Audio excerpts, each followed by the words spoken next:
After the state of Florida stripped the Walt Disney Company of its special control privileges, the governor has started to install his own picks to the former Mouse district.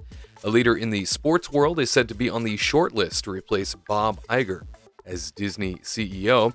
Disneyland has quietly removed any and all references to a certain song from most places across the resort, and now from a recently relaunched parade. Those stories and much more as we recap some of the hottest news from across the Disney universe. I'm Wade for the Kingdom Report, and it's time for the latest Disney news update.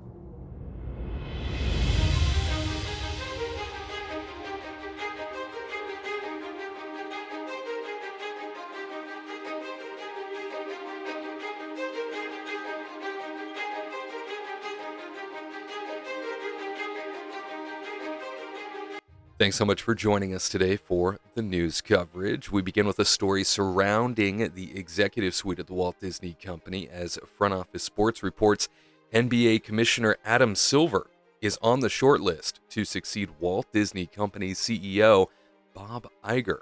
Source with direct knowledge of the situation confirmed to Front Office Sports. Fox Business Network's Charles Gasparino was the first to report the news.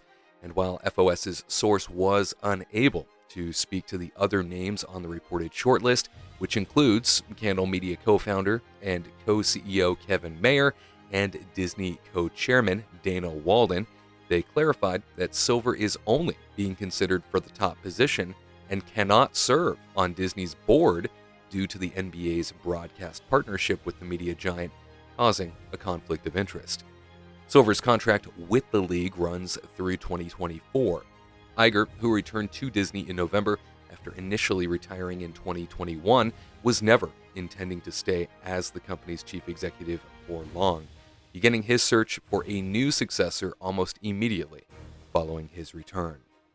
Disney struggled with Iger's first successor, Bob Chapek, at the helm, missing revenue expectations in Q4 2022 while increasing its operating loss for streaming to $1.5 billion. Disney's stock price jumped 6.3% following the announcement of Iger's return. And a timeline for Silver or any of the other candidates to be hired at Disney is unknown at this time. Big thanks to Front Office Sports for that story. And from there, we move out to the state of Florida, where things are heating up between the governor's office and the Walt Disney World Resort. Yahoo Finance reports that Florida Governor Ron DeSantis solidified who will oversee Walt Disney World after the politician signed a bill into law that allows him to take control of the company's long-standing special tax district. Quote, "The corporate kingdom finally comes to an end," DeSantis said at a press conference following the bill's signing last week, adding, "There's a new sheriff in town, and accountability will be the order of the day," close quote.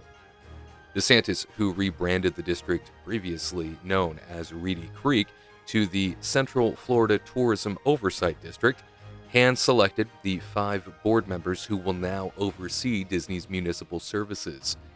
Previous board members were selected by Reedy Creek, which was fully controlled by Disney. Quote, "The good question now is, what will be the impact of the new board that he appointed?" Richard Fogelsong, Disney historian and author of the book Married to the Mouse, Walt Disney World and Orlando, told Yahoo Finance Live in an interview this past week, adding, "We have a 5-member board of supervisors that consists principally of cultural warrior types, Christian nationalist types. I think there is an issue here," he warned. DeSantis' board includes Bridget Ziegler, a conservative member of the Sarasota County School Board and co-founder of Moms for Liberty; Martin Garcia, an attorney who runs investment firm Pine Hill Capital Partners, which donated $50,000 to a DeSantis-aligned political committee; and Ron Perry, chairman and CEO of The Gathering USA, a ministry of evangelism, discipleship, and mission opportunities for men. Quote, "The Disney Company is the major manufacturer of culture in the United States," Fogelsong said, adding, "When you have people appointed to a board who can appropriately, fairly, by their own description, be called cultural warriors and Christian nationalists, I think that's a combustible mix," close quote. Vogelsong noted there should not be much change to Disney's day-to-day operations, given a full dissolution did not occur. Disney had special powers, and it still has those powers. DeSantis previously suggested he would fully strip Disney of its special tax privileges, throwing the district's $997 million worth of bond debt and some $163 million in annual tax payments into question, a sizable fear among local taxpayers. However, DeSantis stressed Disney is still responsible for its municipal debts and that local governments would not raise taxes. Disney did not respond to Yahoo Finance's request for comment, although the company told other outlets last month it would not fight the governor's takeover. The 40-square-mile area, known for years as the Reedy Creek Improvement District, allowed Disney to operate as a self-governing entity since its inception. Disney, in addition to paying property taxes to Orange and Osceola counties, paid taxes directly to Reedy Creek. In turn, the district used that money to fund Disney's various theme park projects and operations, including infrastructure upkeep. That means Disney controlled all of its utilities and infrastructure, set building codes, operated its own emergency services and fire departments, and could expand and grow whenever it wished, all without local or state government interference, until now. In addition to the newly named board, the bill will end some of Disney's other privileges, such as its exemption from adhering to Florida building codes, along with its exclusion from state regulatory reviews and approvals. The battle over Disney's special privileges began in April of last year, largely seen as a politically targeted response over the company's reaction to the Parental Rights in Education bill. The bill states classroom instruction by school personnel or third parties on sexual orientation or gender identity may not occur in kindergarten through grade 3 or in a manner that is not age appropriate or developmentally appropriate for students in accordance with state standards. At the time, then CEO Bob Chapek, who initially decided not to speak publicly on the matter, opted to work behind the scenes in a failed attempt to soften the legislation. The executive eventually reversed course following intense backlash, publicly denouncing the act during the company's annual shareholder meeting on March 9, 2022, in addition to directly apologizing to employees in a company memo. Chapek's mishandling of the situation has been categorized as one of the many catalysts for his ousting, as Bob Iger returned to the CEO chair in November. Once again, our many thanks to Yahoo Finance for that story.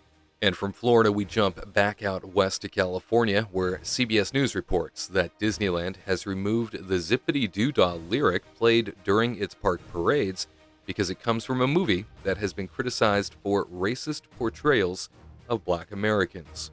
The lyric initially appeared in the Magic Happens parade when it debuted in March 2020.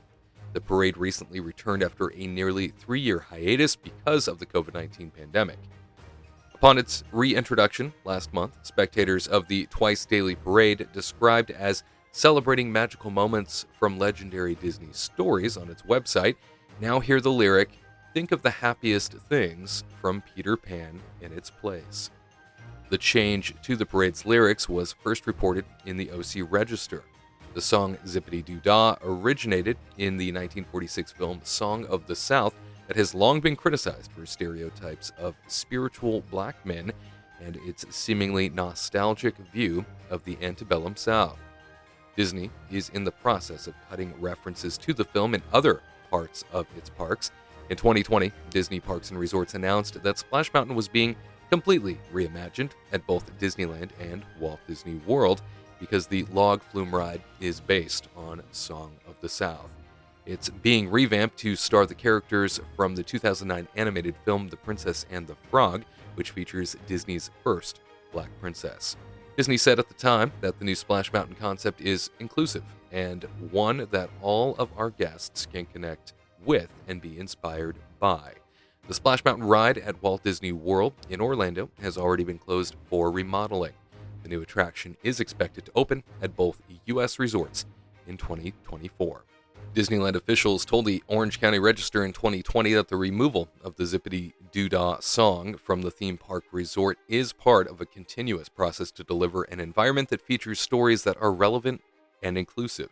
The OC Register also reports that in 2020, the song was removed from music played in downtown Disney, the shopping and dining district of the Disneyland Resort, and in 2021, it was removed from the music played at the King Arthur Carousel.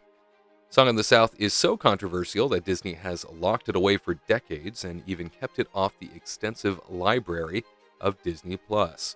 Changes to the log flume ride came after Black Lives Matter protests in 2020 that spurred deep conversation and introspection in Hollywood regarding depictions of race in popular culture. Once again, thank you to CBS News for that story. And that does it for this round of stories. So that you never miss a thing, make sure you are subscribed to the channel with the notification bell turned on so you never miss a thing.